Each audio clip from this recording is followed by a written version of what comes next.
Ini Netanyahu ini udah kepalang tanggung dia. Kalau seandainya dia bertobat nih Pak, insya Allah Allah maafkan.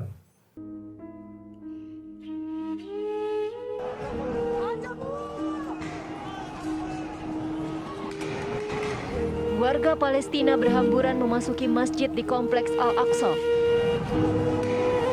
Mereka diserbu pasukan Israel sejak di luar masjid. Israel sudah menembakkan peluru karet bertubi-tubi dan memukuli warga Palestina mulai dari yang muda, lanjut usia, pengurus masjid, para medis hingga wartawan. Dari Warta Kota Live, Hamas mengklaim pihaknya telah menembakkan 5.000 roket. Sedangkan Israel menyebut bahwa pesawat tempur Hamas telah memasuki wilayah mereka. Juru bicara Hamas Khalid Khadami mengatakan, serangan ini dilakukan sebagai respons atas kekejaman yang dirasakan rakyat Palestina selama beberapa tahun belakangan. Hanya itu, Komandan Militer Hamas Mohammed Deif mengatakan, serangan ke Israel ini merupakan respons atas blokade yang terjadi di Gaza selama 16 tahun.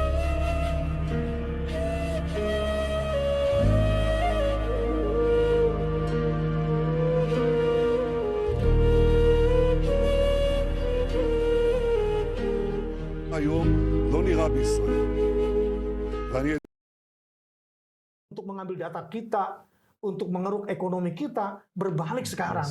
Gunakan jempol dan telunjukmu untuk menghidupkan perlawanan terhadap Zionis. Jempolmu dua kemungkinan nanti. Ini penyebab kamu masuk surga, atau penyebab kamu masuk neraka. Gitu. Ini jempol ini sekarang.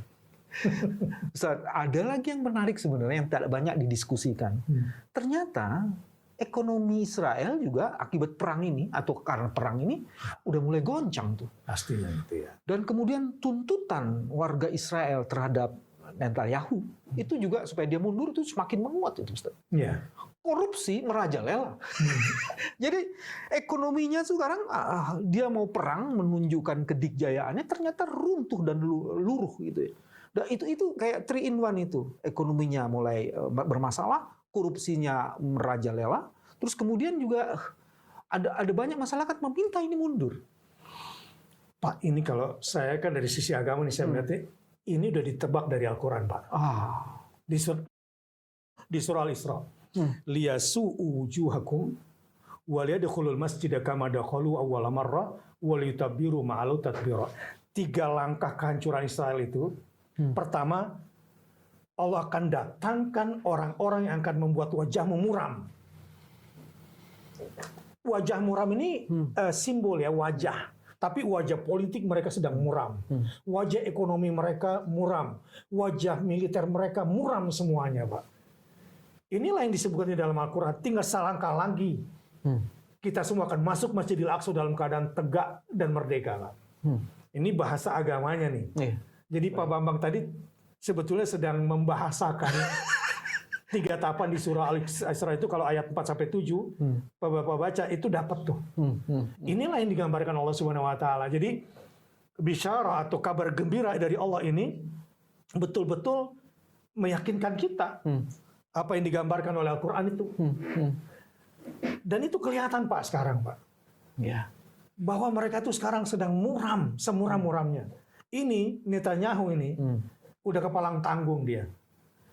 Kalau seandainya dia bertobat nih Pak, insya Allah Allah maafkan. Dan dia ada dalam posisi rumit juga, Ustaz. Iya, tetapi dia udah terlanjur basah dia nih Pak.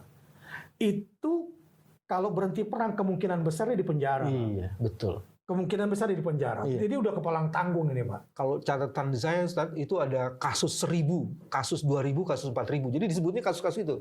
Kasus 1.000 itu Netanyahu dituduh menerima hampir $300.000 AS ya. Itu sejak 2007 sampai 2016. Kalau kasus yang 4.000 itu sejak 2000 sampai 2017, pengusaha telekomunikasi disebut di situ Shaul El-Fotitz, itu istrinya memberikan bantuan kepada Netanyahu. Jadi sebenarnya sekarang mulai kebongkar tuh. Kalau dia sampai tidak melanjutkan ini, negerinya aman, dia kemungkinan masuk penjara itu sangat mungkin. Iya, sangat mungkin. Sangat mungkin. Ya, tapi inilah peta peperangan lagi Pak ya, perlu ditransformasikan ke masyarakat. Bahwa kita ketika melakukan boykot, ya dampaknya besar sekali. Oke. Misalnya gini, secara ekonomi Pak, ada 2. Kan ada yang bilang begini, Iya, tapi kan kasihan banyak pegawai-pegawai perusahaan pro Israel itu kan akhirnya sekarang jadi pengangguran di Indonesia, kan gitu. Iya. Saya jawab, dulu ayam goreng buatan ibu-ibu kita tuh enak-enak. Jauh lebih. Mati gara-gara perusahaan begini. Kopi kita tuh di warung-warung tuh dulu, waduh, lapau-lapau di Aceh juga gitu kan. Enak-enak, dimatiin sama dia ini. Ya, oke lah lu bilang hari ini nih buat anak muda yang pro dia gitu ya. Kan kasihan pegawainya. Oke, tapi dia lebih dahulu membunuh ibu-ibu kita, UKM-UKM kita. Dan targetnya harusnya ini harus panjang boykot ini sampai pemilik franchising ini berubah. Come on gitu lo pemilik franchising pro Israel ini, lu transformasi dong gitu ya.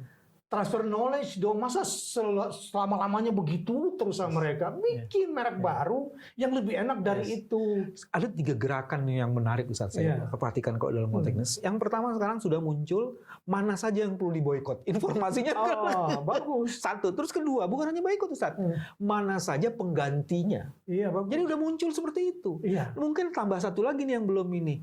Kalau ini udah ada yang diboikot, ada penggantinya, dan sebenarnya kita bisa bikin sesuatu yang menjadi substitusi itu. Kemandirian kan? Iya, kemandirian ekonomi pada akhirnya. Di sini pentingnya negara, Pak. Keberpihakan negara gitu ya. Keberpihakan negara. Kayak ke Cina. Kita kalau ke Cina, betul nggak? Iya, betul. Udah nggak ada kepake lagi tuh WhatsApp sampai pada aplikasi kan. Harusnya kita bikin YouTube versi Indonesia, gitu ya. WhatsApp versi Indonesia. Bisa kok kita. Ngapain kita pakai punya dia terus data kita kemudian kepake. Jadi boykot ini sebetulnya kalau kita lihat dari sisi latar belakangnya bahwa dia memang sudah menghancurkan dalam negeri kita, ekonomi kita, data kita diambil. Kalau kita lawan ini akan menimbulkan kemandirian baru kan? Yang harusnya itu terjadi di dalam negeri ini. Kita pasar besar kok di Indonesia. Ustaz, ini mau dibocorin sedikit Ustaz. Apa tuh? Kita sudah punya aplikasi yang YouTube-nya Indonesia, namanya Lahtub. Wah, keren. Ini bagus nih. Nanti kita akan perkenalkan khususnya soal Lahtub ini. Jadi sekarang sudah muncul itu.